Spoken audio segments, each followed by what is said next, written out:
Hey Van, finally got your BMS done for your Valence batteries. So right now you can see that the BMS has 12 volts power going to it with that light on. And the relays both have 12 volts power going to them, turning the relays on. That's why this light is illuminated. The battery I have plugged in is at 90%. So you want to take a couple of your 4.0 wires from your battery bank and put them through here and bolt them to the shunt inside. And then take a couple of 4.0 wires. Actually, that's not the shunt inside. You're going to be bolting these two battery wires to the relays.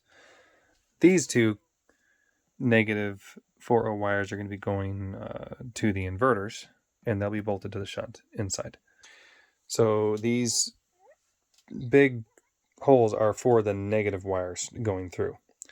The large positive wires do not go through the box. The only 48 volt positive that goes into this is right here. This little wire goes to your 48 volt positive battery bank, and that's why this is labeled here. Then your CAN bus, high and low, color coded, just like the colors, same colors here, same colors on there. And this one, the RS45, goes to the batteries. That's going down to the battery. So these have the rubber glands, so after you tighten these down, it'll be ant proof. You won't have any ants nesting in here. I hot glued this one because it was a square rectangle wire coming out of a round hole that wasn't working, to keep it, sealed without the glue. This is kind of nice because your wife can come look at this at 9 p.m. and it'll say, hey, we got 12 hours left at this discharge rate before the batteries die.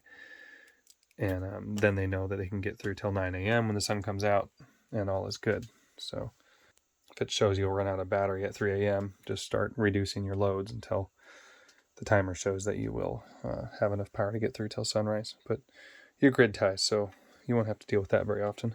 All right, so now I'm going to open this up.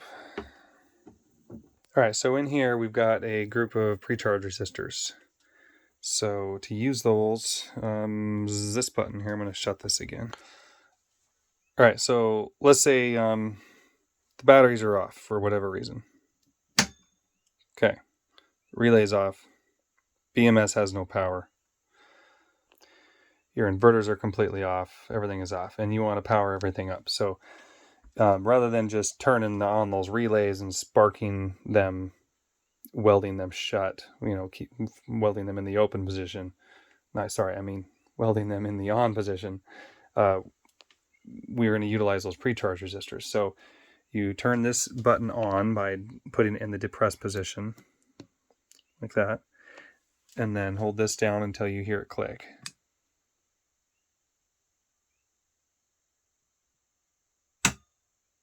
There. When it clicks, that light comes on. So anytime those relays have 12 volts, that 12 volts also comes up to here to light that light up.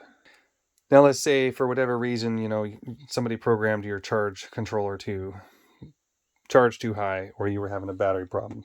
One of the cells is going over voltage. The BMS disconnects the relays. So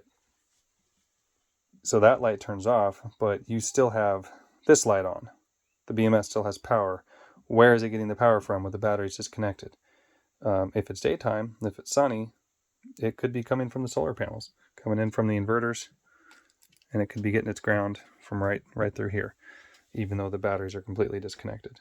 In that case, the BMS would stay on and would continue working on balancing whatever problem you had going on. All right, let's open this back up again. Now that has got to be the most massive shunt I have ever installed. You can see right there in the middle, it says 750 on the side, right there. All right, so yeah, your two battery negatives are going to come up in here and connect here and here. And then these two go up to the inverters.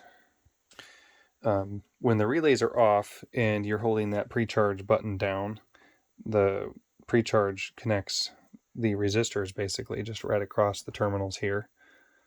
And well, between here and here, right? But basically between here and here, and that'll get enough power flowing through here to turn everything on so that the relays can actually turn on. This is the box that controls the display. There are extra wires coming out of this box. You can program this box to turn on a relay on and off according to voltage or something for a dump load to heat water or whatever with extra power. The 48 volt positive goes in here and splits, goes in to feed this one, goes to feed the 48 volt to 12 volt converter, and goes in the back of the BMS to feed 48 volts into the BMS, which is not a high voltage anymore. I crossed it out. It is now a 48 volt. I took it apart and modified it so that it's a 48 volt BMS. Now, although it is 48 volt BMS, it actually needs 12 volts. So the 12 volts from here comes out, goes to this switch. When they turn the switch on, it sends the 12 volts into the BMS. It uses that 12 volts to send over to the relays to turn the relays on. There is a temperature sensor here, 24C. So that's what this is. This goes to the temperature sensor, and I threw that inside here, give you the temperature of the pre-charge resistors. If you end up having some issues and you're holding that button down a lot, you might want to look at the temperature, make sure you're not starting to cook those resistors. But you can put that temperature sensor wherever you want. You could pull it out of here, you could poke it out of here, and you could, I don't know, put it wherever you want, whatever you wanted to check for temperature, right? The other side here, there was the green light. The green light will come on when balancing is complete and the batteries are full. Both of those have to be true to get that green light to come on. And so that also requires your shunt that's in the battery to be accurate. Otherwise, it'll be reporting a inaccurate state of charge to the BMS. The BMS will be averaging all of those state of charges out, displaying it on this analog meter here. So, you know, the accuracy of this state of charge meter is fully based on the accuracy of your batteries, which a lot of the time aren't really accurate, but it won't ever cause it to shut down. The BMS only shuts down because of temperature, amperage, and voltage problems, but not calculated state of charge.